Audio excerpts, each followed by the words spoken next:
Bonjour et bienvenue à l'atelier. Ceci est le dernier épisode pour la fabrication du corps de cette Pink Ivory Taurus. Alors, il restera à faire le chevalet, mais là normalement, à la fin de cette vidéo, promis, on devrait avoir quelque chose de poncé nickel qui sera prêt pour la finition. Allez, il y a du taf quand même.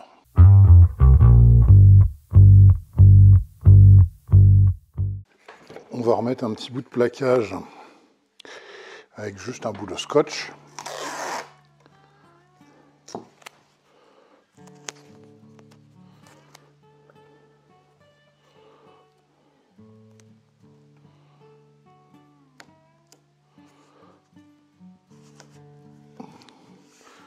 Ça va nous permettre de retracer un centre.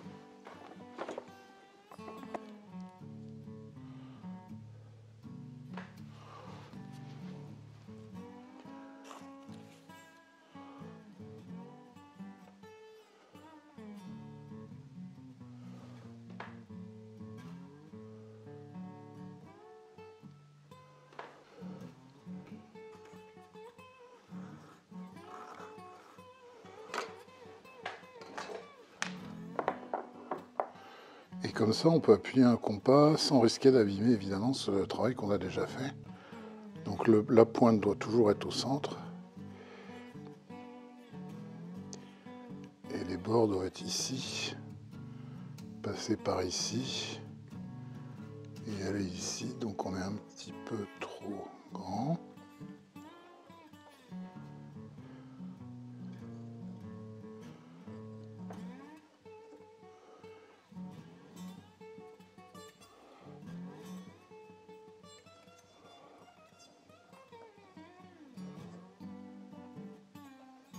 Et d'abord, avec un couteau japonais, on va réunir les trois courbes, c'est-à-dire cette courbe-ci, cette courbe-là et cette courbe-là, de manière à ce qu'on ait vraiment quelque chose de fluide dans cette jonction tête-manche.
Alors après, il y a plusieurs styles.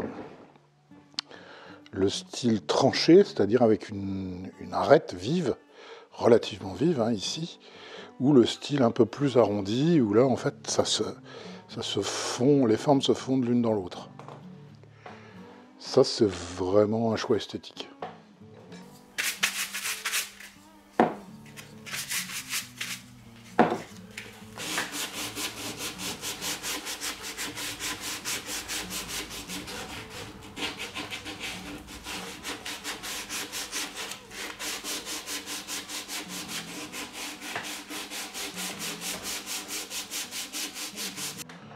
On peut maintenant s'occuper de faire la jonction ici, c'est-à-dire en fait de faire sauter ces deux arêtes-là. Sur cette partie-là, à peu près jusqu'ici, j'ai laissé un petit peu plus plat quand j'ai sculpté le manche, de manière à pouvoir tenir compte, puisque là on a une courbe aussi à former. Et comme ça, on sait qu'on peut prendre un petit peu de bois ici et ici pour avoir un arc de cercle correct.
Au ciseau à bois, on va affiner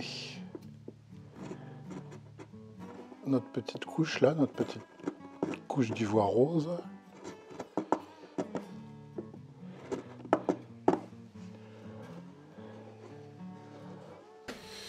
Et je vais donner quelques coups de rabot pour mettre ça à niveau.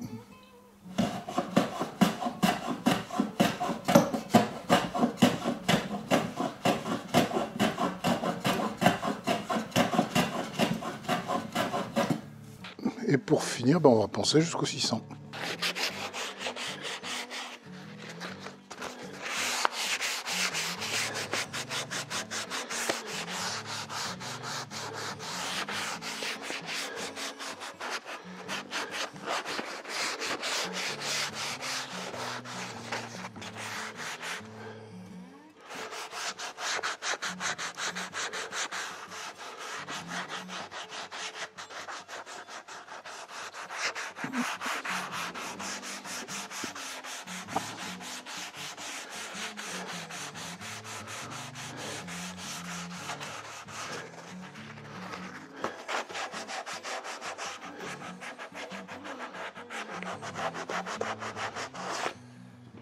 La dernière pièce à usiner, c'est le chevalet.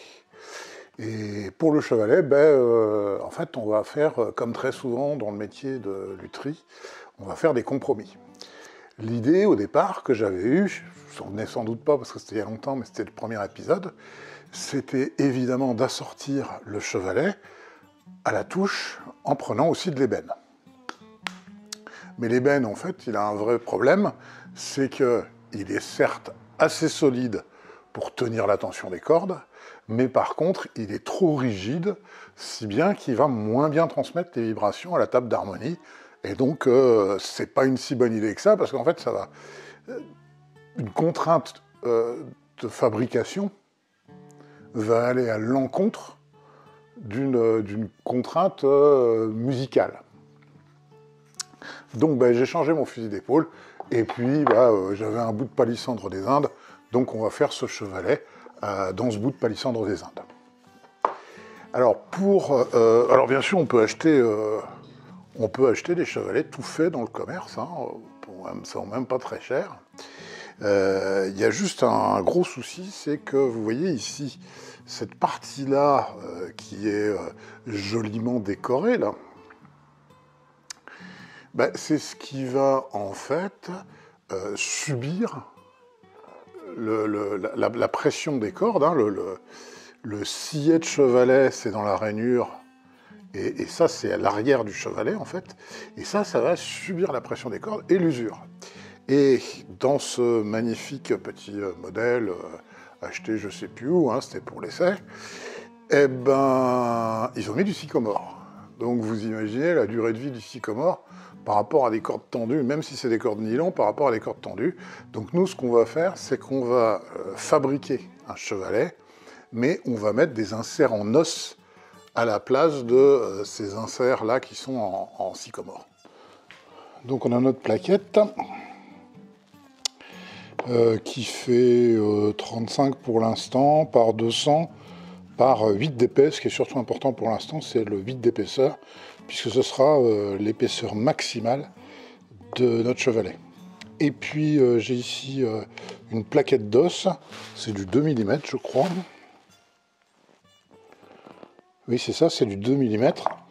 Et on va découper deux bandes en fait qui feront 2,5 de large à la scie ruban, hein, pour servir de renfort.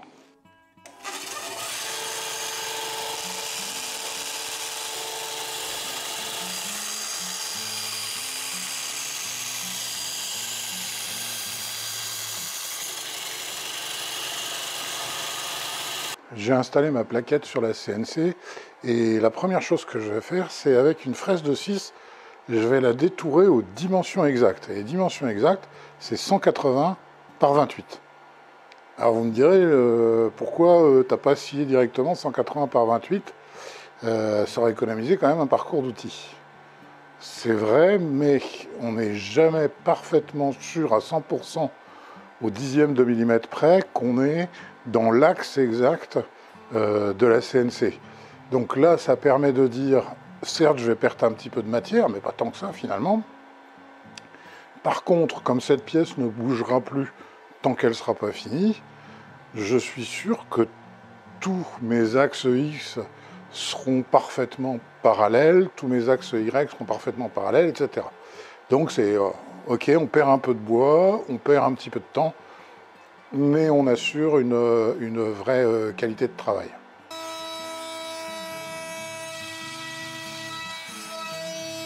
Et ensuite, avec une mèche de 2, on va creuser l'emplacement pour le sillet de chevalet et les deux rainures dans lesquelles on va incruster de l'os.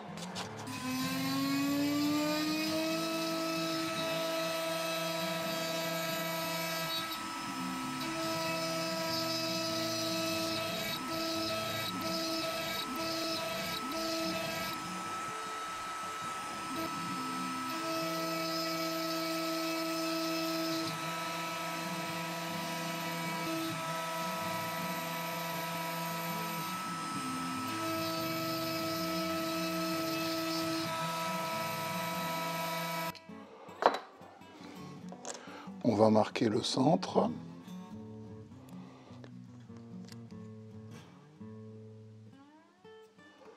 Ici. Et puis là, exactement comme on ferait pour des incrustations, on va coller à la superglue nos deux bouts d'os. À ce stade, comme pour n'importe quelle incrustation, on s'en fiche que ça dépasse un petit peu, puisque de toute façon, ça va être mis à plat par les parcours d'outils suivants.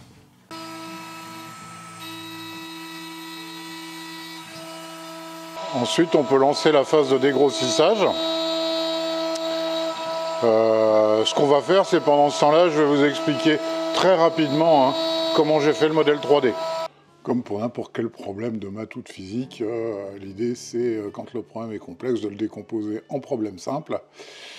Quand on a une solution pour chacun des problèmes simples, on assemble et on a une solution pour le truc final. Et donc là, ce que j'ai fait, c'est j'ai fait le cadre qui représente complètement le chevalet vu du dessus. Et j'ai fait 3 profils. Un petit profil qui fait 1 mm d'épaisseur qui sera juste au bout. Un deuxième profil en courbe qui lui fait 4 mm d'épaisseur et qui sera à peu près ici et là. Et un profil qui fait lui 5,2 mm et qui est au milieu. Et en faisant ce qu'on appelle une extrusion, qui est le terme qu'utilisent les gens de la 3D qui vient de la plasturgie, eh ben, on obtient en fait un premier élément qui est la base de notre chevalet. Alors pourquoi il est bombé? Là, c'est sa courbe normale. Et ici, c'est tout simplement parce que il va falloir aussi tenir compte sur le dessous de la courbure de la table d'harmonie. Et donc, il y aura un petit peu de ponçage par en dessous. Donc, on a notre premier élément que voilà.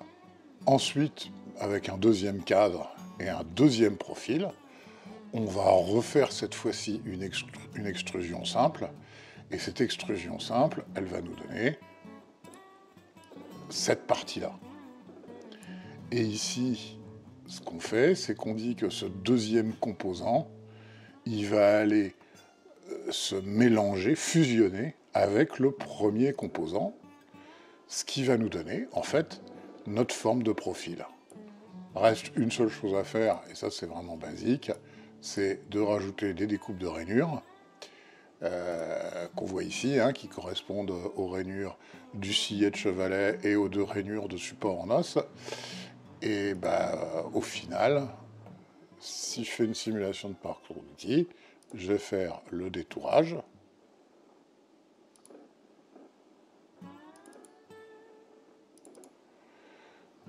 Ensuite, je vais faire les rainures. Ensuite, et c'est ce qui est en cours en ce moment, va y avoir le dégrossissage, qui va nous donner quelque chose comme ça. Et au final, la dernière passe qui, elle, va totalement affiner et nous donner le chevalet tel qu'on le veut.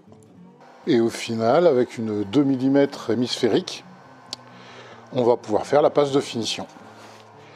Je vais à nouveau mettre pas mal de recouvrement pour minimiser après le ponçage du chevalet.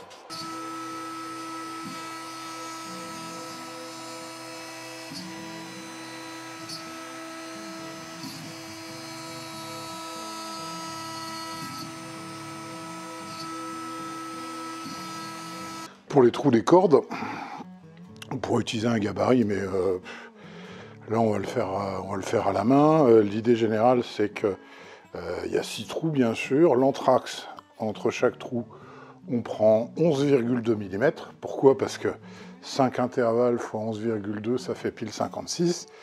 Que notre truc fait 80, ça veut dire que les 2 cordes demi, elles sont à 12 du bord, 12 mm du bord.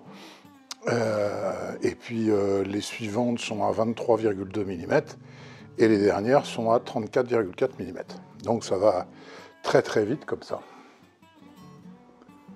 Qui va être pile ici.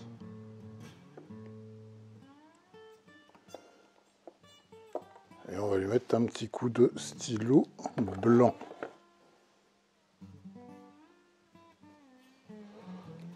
Voilà. Et de 2.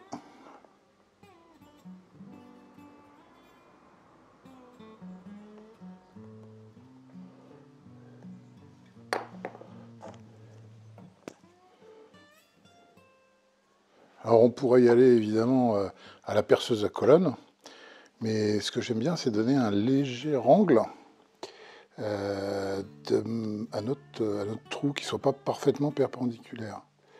Donc ça donne quelque chose un petit peu comme ça.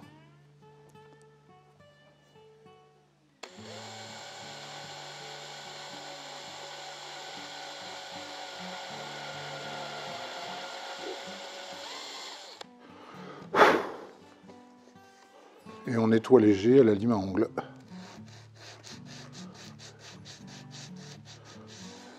Et après ponçage jusqu'au 600, on a un autre chevalet. Alors, il n'est pas encore parfait parce qu'évidemment, pour l'instant, le fond est plat. Mais dans le modèle 3D a été prévu a priori le fait qu'on va avoir une courbe en dessous. Et pour faire cette courbe-là, on va utiliser une des cales à poncer qu'on avait fabriquées auparavant. On s'en était servi en particulier pour creuser la cuvette dans le liège de la Solera. Hein. Et elle va nous servir évidemment à poncer en fait en dessous de manière à reproduire cette courbe. Parce que pour l'instant, mon chevalet, qui va être quelque part par ici, là il n'est pas en contact. Normal.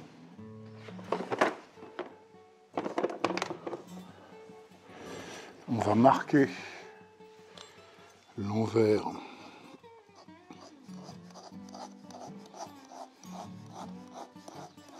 et on va pouvoir faire des mouvements dans ce sens-là et aussi dans ce sens-là pour affiner cette courbe.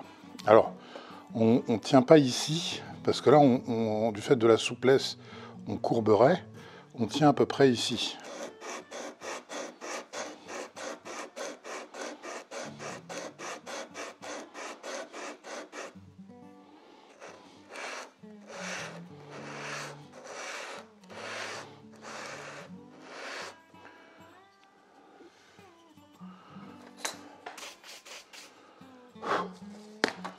On nettoie et on voit, quand on aura tout éliminé, on aura notre courbe en fait.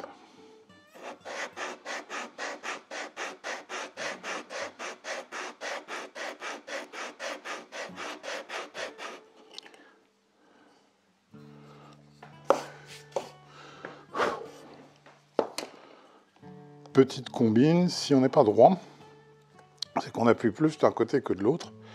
Et dans ce cas-là, c'est tout bête, hein, il suffit de le retourner. Et comme ça, si on a une main qui est plus pesante que l'autre, on va équilibrer comme ça.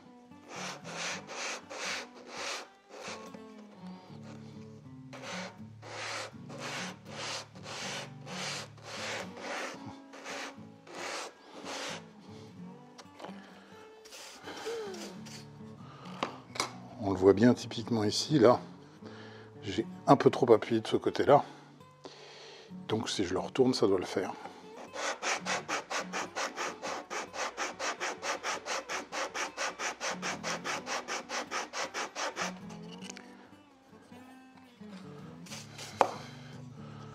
Et hop, on a un nouveau perpendiculaire.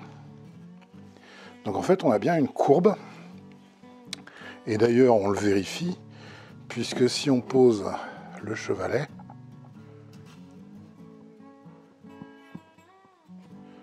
il ne rebondit plus.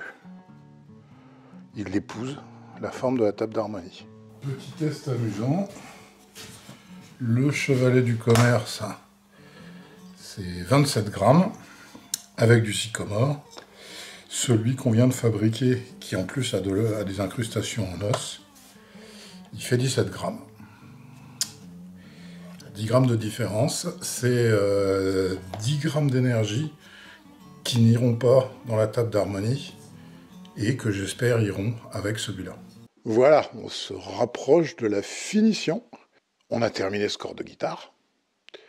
La prochaine fois, on va commencer à s'intéresser au chevalet lui-même.